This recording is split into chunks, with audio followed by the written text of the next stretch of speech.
नमस्कार, आप सभी का स्वागत है एनडीटीवी राजस्थान पर और मैं हूं आपके साथ शुभेंदु सिंह। गैंग्स ऑफ राजस्थान के इस खास शो में आज हम एक ऐसे गैंगस्टर की कहानी आपको बताने जा रहे हैं जिसने पुलिस की नींद हराम कर रखी थी। लेकिन ऐसा नहीं है कि वो हमेशा से अपराधी ही था। राजस्थान का वो लड़का जो पढ़ना चाहता था और टीचर बनकर दूसरों को भी पढ़ाना चाहता था। एक ऐसा युवा जो प्रदेश का सबसे बड़ा गैंगस्टर बन गया और उसे पकड़ने के लिए पुलिस को काफी मेहनत मशक्कत करनी पड़ी। जी हां, हम बात कर रहे हैं राजस्थान के गैंगस्टर आनंद पाल के बारे में। तो चलिए आपको बताते हैं एक पढ़ा लिखा नौजवान आखिर गैंगस्टर कैसे बना और क्या रही आनंद पाल की कहानी। देखिए हमारी रिपोर्ट में।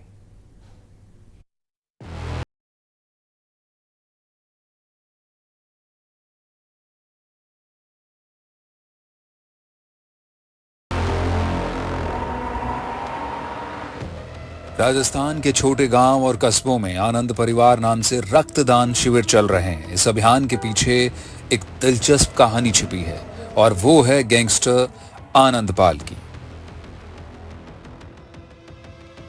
वही आनंद पाल जिसके नाम से लोग डर जाया करते थे, खौफ खाया करते थे। वही आनंद पाल जिसे 24 जून 2017 को पुलिस ने एक एनकाउंटर में मार गिराया। आपको बता दें कि आनंद पाल 3 सितंबर 2015 को अजमेर जेल से पेशी से लौटते समय फरार हो गया था। 2 साल तक चले पुलिस की तलाशी अभियान के बाद आखिरकार 24 जून को आनंद पाल का एनकाउंटर हो पाया।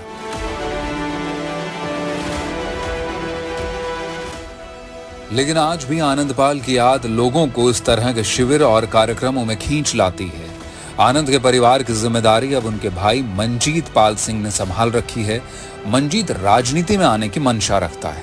अपराध के दुनिया में उसने आनंद पाल का साथ दिया था, लेकिन अब 7 साल बाद वो कहता है कि भाई आनंद पाल के एनकाउंटर के बाद काफी कुछ बदल गया है और वो मुख्य धारा में आकर अब जीना चाहता है। आनंद पाल भले ही पुलिस एनकाउंटर में खत्म हो गया हो, उसकी गैंग तितर बितर हो गई हो, लेकिन आनंद पाल के नाम से आखिर क्या कुछ जुड़ा हुआ है जिसके सहारे मंजीत राजनीति का दरवाजा खटखटा रहा है। इसके लिए जानना जरूरी है कि आनंद पाल की कहानी कहां से शुरू होती है। राजस्थान के गैंगस्टर से जुड़ी कई अनसुनी अनकही कहानियां जानने के लिए आज हम पहुंचे हैं लाडनू। आज हम बात करेंगे एक ऐसे गैंगस्टर की जिसके पिता पुलिस में थे और खुद क्रांतिकारियों की किताबें पढ़ा करता था। आखिर वो कैसे अपराधी बन गया, क्या कारण रहे, क्या कुछ उसकी कहानियां रही। और उसके बारे में एक बात कही जाती है कि उसे पकड़ने के लिए करीब 2500 से ज़्यादा पुलिसकर्मियों को विशेष ट्रेनिंग भी दी गई थी। तो ऐसे में इन तमाम मुद्दों को लेकर, तमाम पहलुओं को लेकर एनडीटीवी जानेगा और आप लोगों को बताएगा कि कैसे वो अपराधी बना। एनडीटीवी की टीम पहुंची लाडनू, जहां मंजीत और उसका परिवार रहता है। किले नुमा गेट के भीतर प्रवेश करते ही नजर पड़ती है बंदूकधारी बॉडीगार्ड्स पर। बिना तलाशी लिए यहां जाने की किसी को इजाजत नहीं है।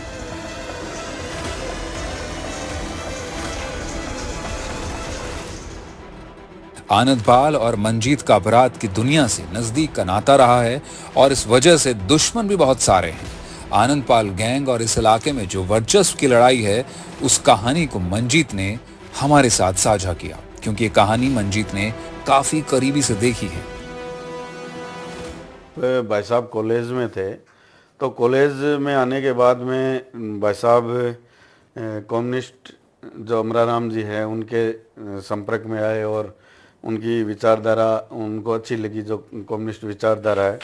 और वहीं से भाई साहब एक राजनीति में कदम रखा और छात्र राजनीति में एसएफआई की तरफ से इन्होंने कई अपने लोगों को चुनाव भी लड़ाए और लगभग वो सभी जीते। भाई साहब ने शायद जीवन में एक भी चुनाव नहीं हारा। अच्छा, चुनाव हारे, चाहे भाई कॉलेज का हो, चाहे किसी को लड़वाया हो, चाहे खुद लड़ा हो। उन्होंने पंचायत समिति का चुनाव लड़ा। हाँ, तो 1999 में भाई साहब ने पंचायत समिति का चुनाव लड़ा और उस चुनाव लड़ने के बाद में भाई साहब की जो पॉपुलैरिटी थी वो इतनी ज़्यादा हो गई कि यहाँ के जो राजनेता थे उनको उनकी कुर्सी हिलती हुई नज़र आ रही थी। इसलिए फिर आगे जाके ये सब इस तरह की चीजों में फंसते चले गए। एक जिक्र आता है कि एक वोट से वो प्रधान बनते बनते रह गए। हाँ, जब 1999 में जब चुनाव हुए तो उसमें भाई साहब कांग्रेस, बीजेपी और एक अन्य थे, तीनों को हरा के जीते थे। और उसके बाद में जब प्रधान चुनाव होने थे तो यहाँ के जो एमएलए थे उनका हरजी राम जी, उनका बेटे हैं जगन्नाथ, तो वो भी उन्होंने भी चुनाव लड़ा और वो जो एमएलए साहब थे उनको अपने बेटे को प्रधान बनाना चाह रहे थे।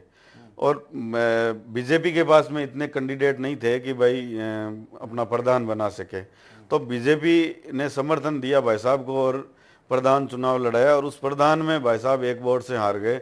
और वो एक वोट से इसलिए हार गए कि 2 वोटों की उन्होंने धांधली कर दी, क्योंकि उनका सिस्टम पूरा उनका था और मतलब वोटों का गबन ही कर दिया, एक तरीके से खा गए थे उस वोट अच्छा, को। वोट को ही खा गए। हाँ, वोट को खा गए थे और उस भाई साहब फिर एक वोट से हार गए थे। प्रधान बनने से, कुल मिलाकर इस पूरे घटना में वो प्रधान बनने से चूक गए। हाँ, प्रधान बनने से एक वोट से वो रह गए थे। और उसके बाद फिर एक धीरे धीरे ये राजनीतिक लड़ाई व्यक्तिगत हो जाती है और एक इस मामले में एक हत्या भी होती है।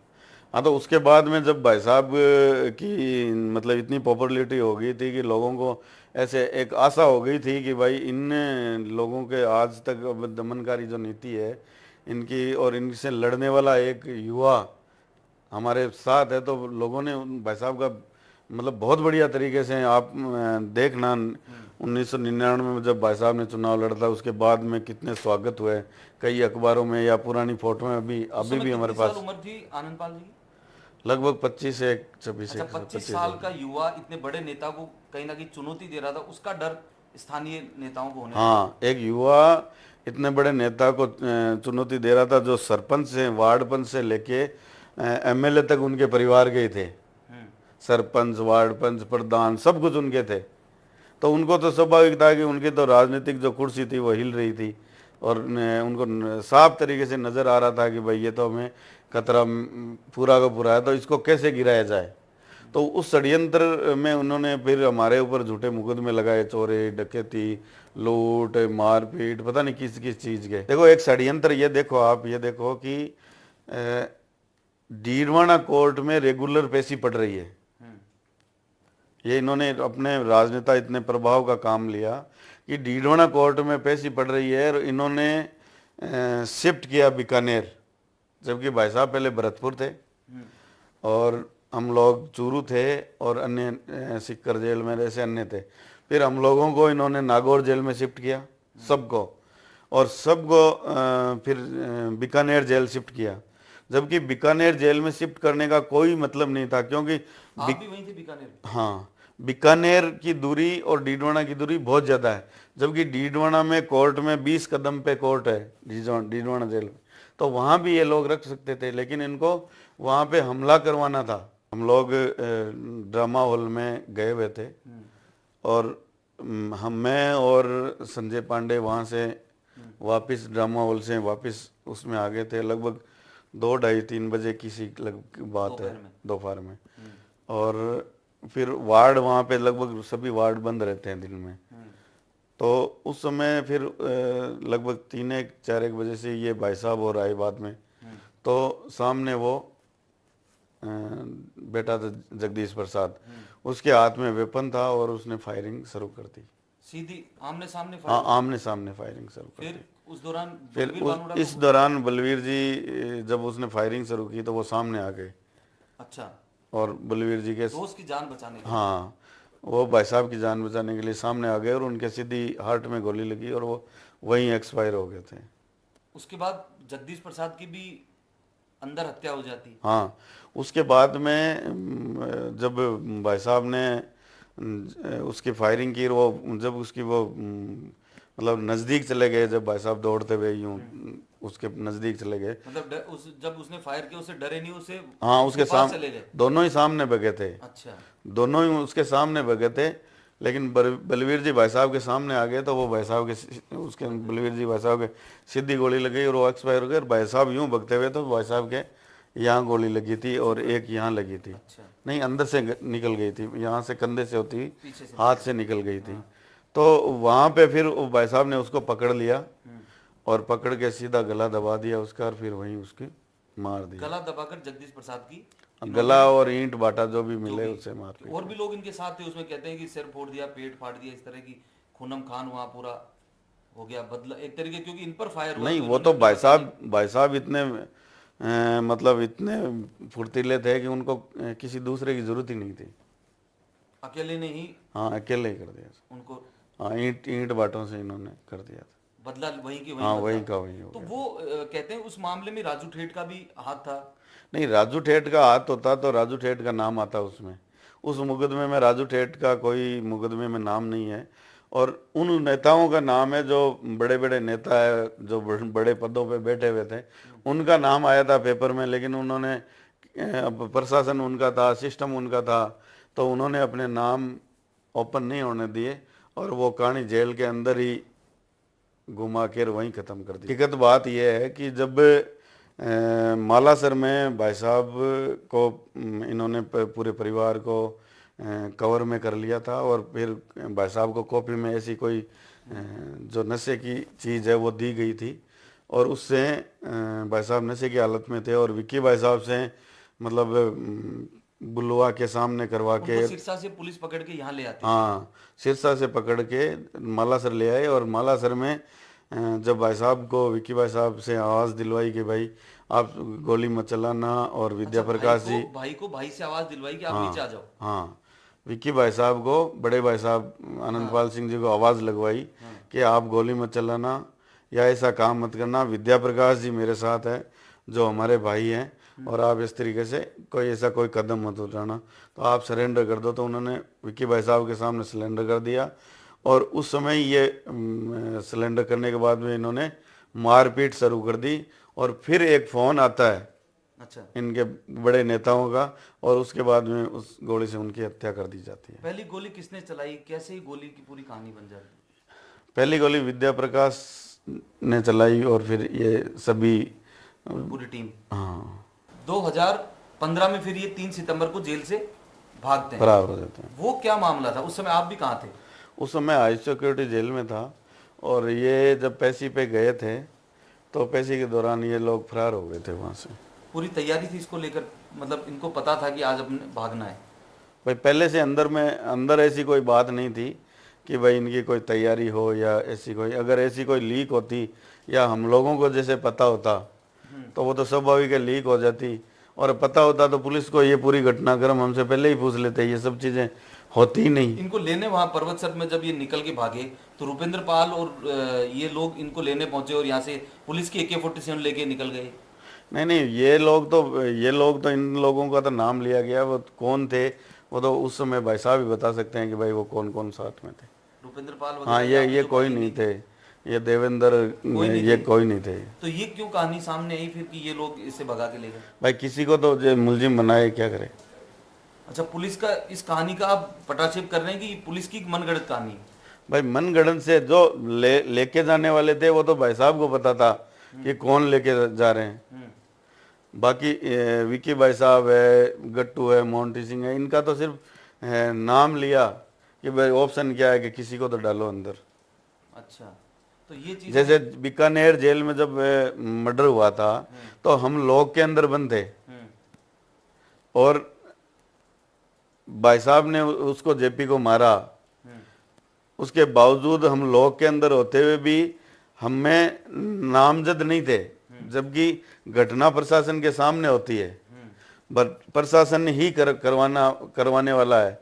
उसके बावजूद FIR में हमारा कोई नाम नहीं है क्योंकि हम उस घटना में शामिल नहीं थे। उसके बावजूद मुझे मुलजिम बनाया उसमें। आनंदपाल के खिलाफ 30 से ज्यादा मुकदमे दर्ज थे, जिनमें हत्या, अपहरण और रंगदारी जैसे गंभीर मामले हैं। आनंदपाल पर 5 लाख का इनाम था। तत्कालीन नागौर SP रहे परिच देशमुख का कहना है कि अपराधी के लिए समाज में जगह नहीं है, क्योंकि समाज नायक तलाशता है और अपराधी कभी भी वो नायक नहीं होता और ना ही होना चाहिए। आनंदपाल इनिशियली स्टार्टेड, यानी उसके जो फर्स्ट केसेस है वो they are from his college days. जब ये जसवंतगढ़, लाडनू और सुजानगढ़, इनकी जो एक कॉमन यूनिवर्सिटी है, उस यूनिवर्सिटी में he was into student politics, वहाँ से इसका पहला केस होता है। फिर ये चुनाव लड़ने आता है, वहाँ पर इसका केस होता है। एक दो चीज़ें मैं कहूँगा कि he is a good orator, he was a good orator. बातें करके आपको इस तरीके से बताएगा कि वो काफ़ी बड़ा व्यक्तिमत्व है, यानी गैंगस्टर या बदमाश नहीं होके वो कोई ये something else, ill project like this thing. एक बड़ा घिनौना मर्डर उन्होंने किया उसकी गैंग ने, कि जिसमें एक आरोपी को किडनैप किया, किडनैप करके उसके टुकड़े कर दिए, उन टुकड़े को एसिड के ड्रम में डाल दिया, महीने भर तक एसिड में रखा, जब हड्डियाँ गल गई उस एसिड को फेंक दिया। इस दूसरा एक केस है जिसमें ही ओपनली एक ब्रॉड डे लाइट में अपनी गन्स लेके जाता है और एक दुकान पे जाके एक व्यक्ति को गोलियों से छलनी कर देता है। फिर उसके बाद एक्सटॉर्शन करने में, ये सब करने में लग जाता है। फिर पुलिस की कस्टडी से भाग जाता है, फिर पुलिस वालों पे हमला करता है। कुछ एक दो गाड़ियाँ भी उसने लूटी हैं, उसने गाड़ियाँ भी लूटी हैं। तो कई लोग से जब हम ये तर्क करते हैं कि भाई ये है, तो इनके बड़े इम्पॉसिबल से और इरेशनल से कमेंट्स या जवाब आते हैं कि इस आप कोई रेपिस्ट थोड़ी है। तो आई डोंट नो कि भाई whether murderer is more serious है। How do you compare this to crimes? Crime is a crime. Even murder, extortion, supari killings, कई इसने सुपारी किलिंग्स की है। तो और समाज के उस चेहरे को देख के मुझे आज भी दुख होता है कि देयर इज सम सेक्शन जिन्हें आज भी लगता है कि अच्छा आदमी है। I don't know how. Sanwrad Anandpal का गांव आज भी यहाँ पुश्तैनी मकान है जहाँ आनंदपाल का परिवार रहता है। आज भी यहाँ के गांवों में इसकी चर्चा होती है। बचपन में ही हमने देखा, जवानी में देखा, और अच्छा व्यवहार था उसका। कोई मतलब हमारे सामने कोई गलत नजर आया नहीं। अच्छा व्यवहार था, अच्छा पढ़ा लिखा अच्छा था, लेन देन अच्छा था, किसी से गलत शब्द नहीं बोलता था, जी सिर्फ कहता था, जी कुआता था। बहुत ही अच्छा लड़का, ऐसा तो पैदा ही नहीं हो सकता। ये गांव में क्या, राजस्थान के अंदर नहीं हो सकता। आनंदपाल जी मेरे पड़ोसी थे और हम बचपन से भी साथ में खेले कूदे हैं। और आनंदपाल जी ने बढ़िया पढ़ाई की थी और वो बीएड भी कर लिया था और मास्टर की नौकरी लगना चाहते थे। लेकिन फिर कोई राजनीति वश ऐसा माहौल बना कि वो क्राइम की दुनिया में चले गए। बहुत बढ़िया थे, किसी से कोई लड़ाई झगड़ा नहीं था और आदमी बहुत बढ़िया थे। घुल मिल के ही रहने वाला था और बाहर जाने के बाद में यहाँ से फिर बाहर रहने लग गया था। बाहर क्या हुआ क्या नहीं हुआ वो हमें मालूम नहीं है। हम तो गांव के बारे में बता सकते हैं। गांव में तो अच्छी छवि वाला लड़का था, हंसमुख भी था, सबसे मिलजुल के रहने वाला था और हमारे परिवार से तो अच्छा उनका ताल्लुक था, आज भी है। कोई हमने तो कहीं फॉल्ट नहीं देखा परिवार को। परिवार, इनके फादर भी वो अच्छे आदमी थे। चुनाव जीते हैं ना, डायरेक्टर का चुनाव जीते हैं, ऐसे कौन वोट देता है? खुद ही वो चुनाव जीता हुआ था, डायरेक्ट चुनाव जीता हुआ था और अच्छी छवि का लड़का, इंटेलिजेंट था। पढ़ाई में भी, बाद में बीएड की उसने और मास्टर बनने के ख्वाब भी थे कि भाई मास्टर बनूंगा। फिर क्या हुआ क्या नहीं हुआ बाहर जाने के बाद में वो मेरे को मालूम नहीं। गांव में तो आज भी है ना, तो उनके परिवार की अच्छी छवि है, सबसे रखते हैं। गांव में तो किसी से कोई नहीं था उनका।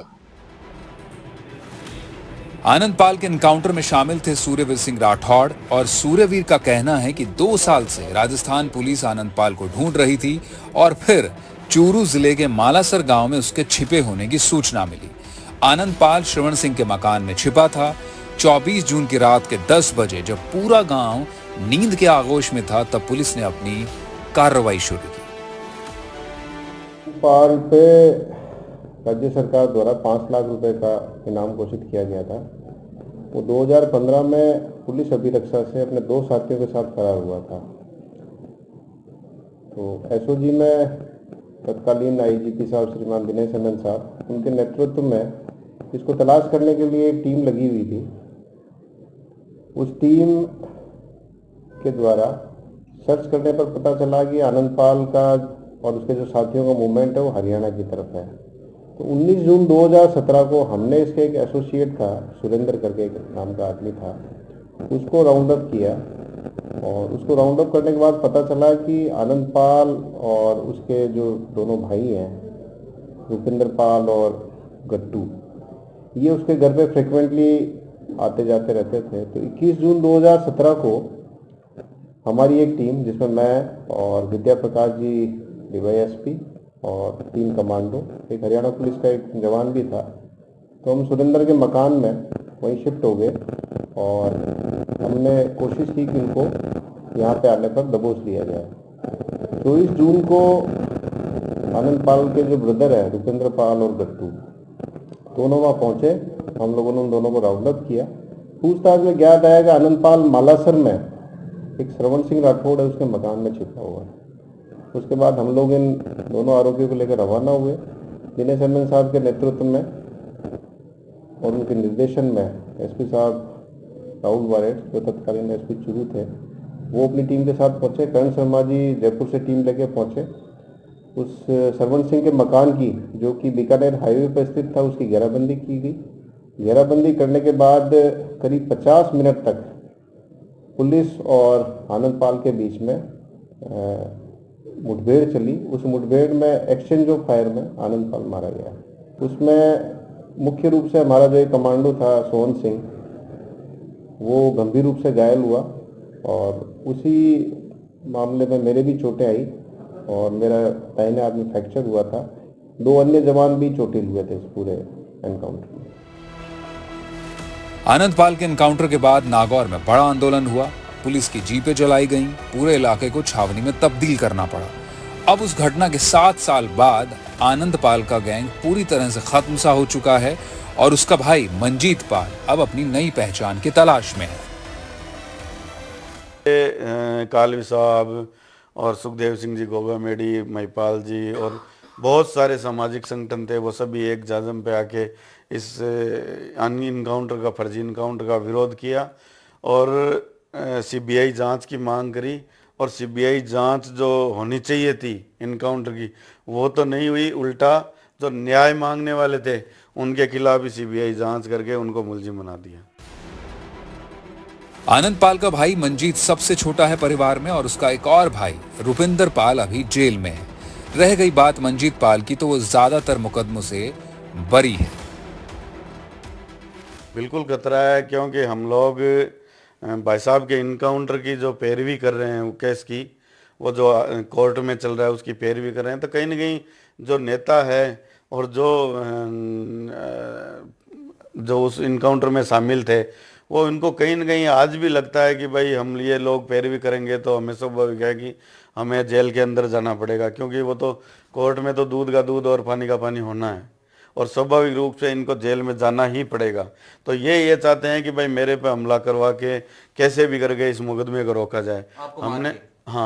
हमने इस बारे में दिनेश MN साहब को कई बार प्रार्थना पत्र दिए हैं, DG साहब को दिए हैं, यहाँ के SP साहब को दिए हैं और कलेक्टर साहब को दिए हैं। मांग की आपने? हमने मांग की है कि हमें सुरक्षा व्यवस्था हमारी करी जाए, ताकि हम लोग भी जैसे सुखदेव जी शिकार हुए हैं या कोई अन्य कोई शिकार हुआ है, उस तरीके से हम भी इसका शिकार नहीं हो। आनंद पाल की कहानी किसी फिल्मी स्टोरी से कम नहीं लगती है। किस तरह एक पुलिस वाले का बेटा राजस्थान का सबसे कुख्यात अपराधी बना और कैसे आखिर पुलिस की गोली से ही उसकी कहानी का अंत हुआ और उसके साथ ही राजस्थान के एक गैंग का।